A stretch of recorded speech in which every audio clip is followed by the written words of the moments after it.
శ్రీ లలితా సహస్రనామ శ్లోక వివరణ శ్లోకములు 77, 78, 79, 80. విజయా విమలా వంధ్య వందారు జనవత్సల వాగ్వాదిని వామకేసి వహ్ని మండలవాసిని. నామము 346. ఓం విజయాయై నమః. విజయమే తన స్వరూపంగా గల తల్లికి నమస్కారములు అని అర్థము. 347వ నామము ఓం విమలాయై నమః. విమలమైన అంటే స్వచ్ఛమైన స్వరూపం గల తల్లికి నమస్కారములు అని అర్థము. 348వ నామము ఓం వంధ్యాయై నమః. నమస్కరింపదగిన తల్లికి నా నమస్కారములు అని అర్థము. 349వ నామము ఓం వందారు జనవత్సలాయై నమః. వందారువుల అంటే నమస్కరించు జనుల పట్ల వాత్సల్యం గల తల్లికి నా నమస్కారములు అని అర్థము. 350వ నామము ఓం వాగ్వాదిన్యై నమః. పుణ్యాత్ములు వివేకంతో పలికే పలుకులకు కారకురాలు అయినటువంటి తల్లికి నా నమస్కారములు అని పదానికి అర్థము. 351వ నామము ఓం వామకేశ్యై నమః. సుందరమైన కేశముల గల తల్లికి నా నమస్కారములు అని అర్థము. 352వ నామము ఓం వహ్నిమండల వాసిన్యై నమః. మూలాధారంలో లేదా పరమాకాశంలో ఉండు అగ్నిమండలాలలో నివసించు తల్లికి నా నమస్కారములు అని అర్థము. లేదా సోమ సూర్య అగ్నిమండలాలలో ఉండు తల్లికి నమస్కారములు అని అర్థముగా కూడా ఈ నామానికి చెప్పుకోవచ్చు. ఇక్కడతో 77వ శ్లోకానికి అర్థం పూర్తయింది.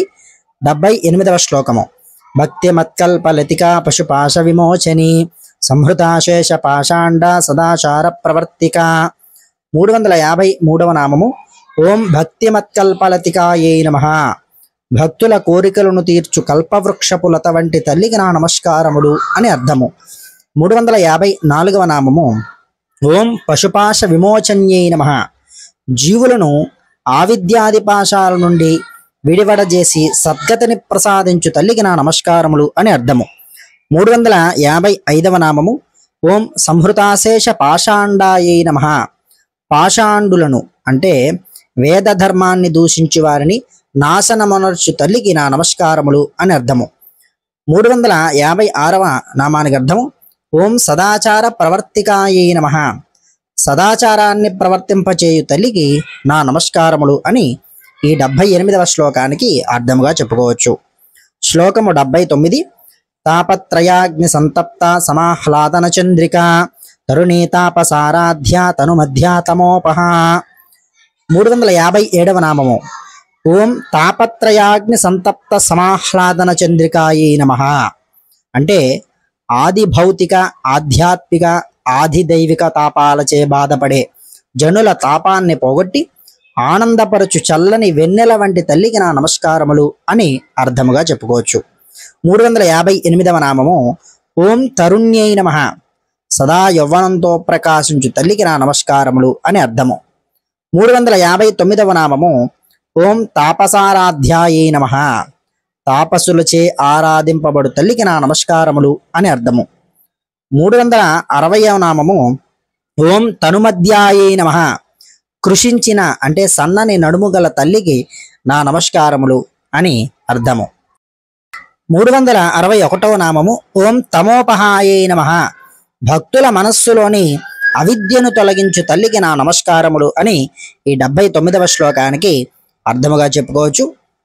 శ్లోకము 80 చితిస్పలస లక్ష్యార్థ్య చిదేకరసరూపిణి స్మాత్మానందల విభూత బ్రహ్మధ్యానంద సంతతి. 362వ నామము ఓం చిత్యై నమః. జ్ఞానస్వరూపిణి లేదా చితిస్వరూపిణి అయిన తల్లికి నా నమస్కారములు అని అర్థము. విశ్వసిద్ధికి కారణమైనది, స్వతంత్రమైనది, జ్ఞానస్వరూపమైనది చితి అని అర్థంగా తీసుకోవాలి. 363వ నామము ఓం తత్పద లక్ష్యార్థ్యాయై నమః. తత్పదం పరబ్రహ్మ పదము అని అంటారు. చేత సూచించబడేటువంటి తల్లికి నా నమస్కారములు అని అర్థము.